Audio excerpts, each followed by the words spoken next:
Hey everyone, thanks for subscribing and welcome to another episode of Intelligent Driving. Chatting on the road. It's currently 44 degrees Celsius. That's about 111 here in Fahrenheit. Hangzhou. So I'm recording this for you guys in some serious heat. I've got two main things to cover in this video. Just a quick update I wanted to share with you all. First, I can finally show you the latest version of Zeekr's NZP. This includes its parking spot to parking spot feature, U-turns, and a few other scenarios. Second, I need to clear some things up. A little while ago, a certain media outlet did a three-way comparison of driver assist systems. They tested the super popular Xiaomi YU7, the Luxstar 7, and the Zeekr 007, comparing their intelligent driving performance and capabilities. But after watching it, something just felt off. You see, the Xiaomi YU7 was provided by the manufacturer, so it was running their latest driver assist software. But the Luxstar 7 and the Zeekr 007? They were rentals.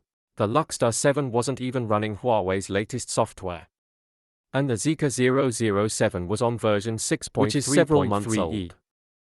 So basically, that video was pitting the very old versions of the Luxstar 7 and Zeekr 007 against Xiaomi's brand new latest software. Intelligent driving systems evolve incredibly fast. The performance between one version and the next can be night and day. And with every update, these systems just keep getting better. You can't compare the latest and greatest with something super old. The results you get are just gonna be unfair. This ultimately led to the Zeekr 007's performance looking terrible, placing it dead last among the three cars. Of course it did. Version 6.3.3 didn't have a lot of features, so it lost points right from the start. They compared 16 different items, and the results showed the Zeekr 007 only passed 6 of them. A lot of the points it lost were for features that version 6.3.3 simply didn't have, like autonomously exiting a parking garage or parking spot. Version 6.3 didn't have parking spot to parking spot. So, of course it was gonna fail. It's like the Zeekr 007 just gave away a point right at the start. Then there were U-turns. They broke it down into U-turns under bridges and at intersections. Version 6.3.3 didn't have any U-turn capabilities at all. It lost 2 more points right away. And things like going through toll booths. I think my current 6.5 version handles toll booths really well. But in the video with version 6.3.3, it failed, so it lost points for that too. So I feel like in that whole video, the Zeekr 007 was just there to be the loser, to make the others look good. That's why I'm making this video, to set the record straight. Is Zeekr's NZP really that bad? Because watching that video and the live stream, the comment section was brutal. Haha, right, people were raising a lot of doubts about Zeekr's intelligent driving. The version of Zeekr's NZP with full scenario intelligent driving was only released last December. And today is July 1st. It's only been a little over 6 months.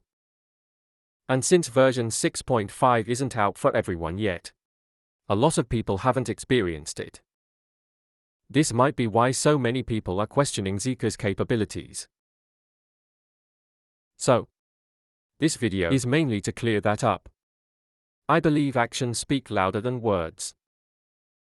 I could talk your ear off for half an hour, but it wouldn't be as convincing as just showing you.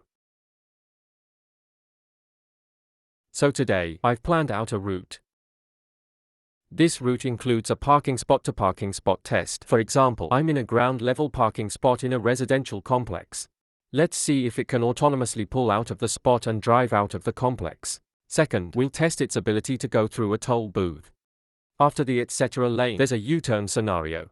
So I believe after watching this video, you'll have a new perspective or a better understanding of Zeekr's intelligent driving capabilities.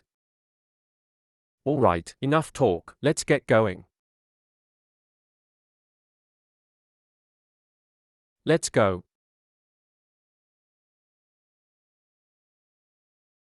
As you can see, it's autonomously leaving the parking spot.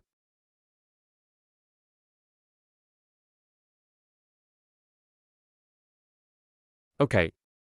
After Let's pulling see out, how it handles driving on these internal roads. Because up ahead, you can see there are three-wheelers and some e-bikes parked on the side. After leaving our spot, we'll immediately turn left and go through the gate. Through the gate. Yeah.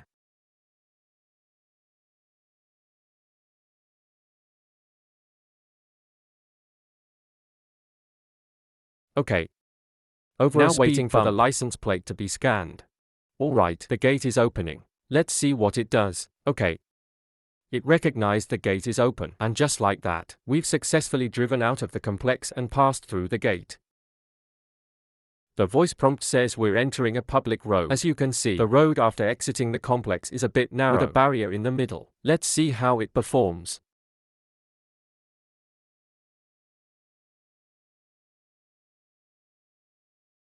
Now we're getting on the highway. Okay, it chose the etc. lane. No problem. Gate up, accelerates, beautiful.